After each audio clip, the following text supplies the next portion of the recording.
lasting change in anything, you're really talking about just raising your standards. I mean, I always tell people, if you want to know how to change your life, I give it to you in 3 words, boring as it sounds: raise your standards. And what does that mean? Corny as it sounds. Raise your standards. Oh, thank you for the breakthrough thought, Tony. I'm glad I wasted my time watching this little email with you. But think about it. Lasting change is different than a goal. You don't always get your goals, but you always get your standards. Maybe it would help you is to think about it this way. I try to explain standards to people with a different set of words. Think of it as everybody in life gets their musts. They don't get their shoulds. You can learn all the techniques in the world. If you don't believe in yourself, it won't happen for you. Jot these questions down. Question number 1, what makes life valuable? Interesting philosophical question. What makes life valuable, human life? Now that we find ourselves on this spinning planet, a chance to live a human life, what would make it valuable? Second question, what makes life worthwhile? Third question, what makes life work well? Good practical question. Now, under work well, we could put, spiritually, socially, personally, economically, physically. There's a lot of different aspects to making life work well. But that'll suffice, because those questions, I think, are very vitally important. What makes life worthwhile? What makes it valuable? What makes it work well? And all the aspects. If your life doesn't work well in some aspects, what would you fix? And I've got some good answers on that. There's usually about a half a dozen things that makes 80% of the difference. That's the formula. You've got to focus on you. And as you convince you, as you sell yourself every day, you will begin to see a difference in the things that you're doing.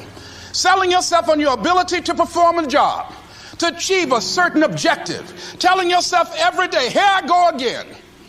And I got what it takes. This is my day, and nothing out here is going to stop me. One thing I've learned in the last, 33 years of working with people from now over 100 countries, 4 million people, is human beings absolutely follow through on who they believe they are. Most people, if they really look at how they're living their life today, it's based on a set of standards, a set of beliefs that they made choices about 10, 20, 30 or more years ago. I mean, very often we made decisions in our youth or very young about what to believe, about what we were capable of, about who we are as a person, and that becomes the glass ceiling, if you will, that controls us. The other thing is, take full responsibility for your life. Accept where you are and the responsibility that you're going to take yourself where you want to go. Someone said we have 2 primary choices in life. We can either accept conditions as they exist, or we can take the responsibility to change them.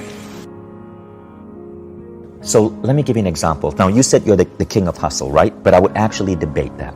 When I talk about hustle, I talk about the people who believe that you have to work an ungodly number of hours to be successful. There is a much healthier way. So there are 2 different types of people who are talking about entrepreneurship today. There's the type of people who talk about entrepreneurship purely in the physical sense. It's about the number of hours you work. It's about the number of phone calls. And of course, hard work has its place. But then you see the rise of books by people like Michael Singer, who wrote the book, The Surrender Experiment. And if you read the book, it's kind of cool. This guy built $1 billion software company, and he talks about how he did that by surrendering, by going within, by having a daily meditation practice. Now, in your case, I believe you're doing it. You're also moving to that approach, but you're doing it unconsciously. When I listened to you speak at AFES, and you spoke about how you sit down, you relax, and you thinkitate, and these ideas come into you, you're tapping into something. Tom, you're tapping into your intuition. That is a far more efficient way than trying to hustle to get these ideas. You're going within.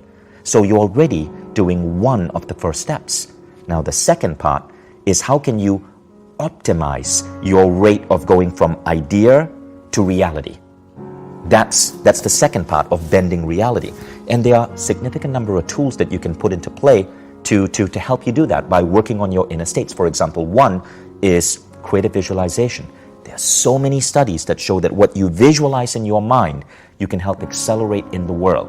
For example, one study called the finger abduction experiment basically had people exercise their fingers, okay, like physically exercising your fingers, and then a control group of people visualize themselves exercising their fingers. And what they found is that one group grew finger strength by, let's say about 10%, the other group by 9%, really close, just by visualizing their fingers. Now, the same thing happens in sales. You can actually accelerate your sales closing rate by visualizing the outcome. And we don't really understand how it works, but we know it works.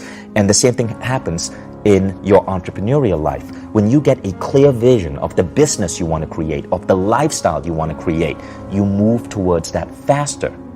And so meditation to me is not just about going Zen. It's not just about like focusing on your breathing. It's about knowing how to tap in, which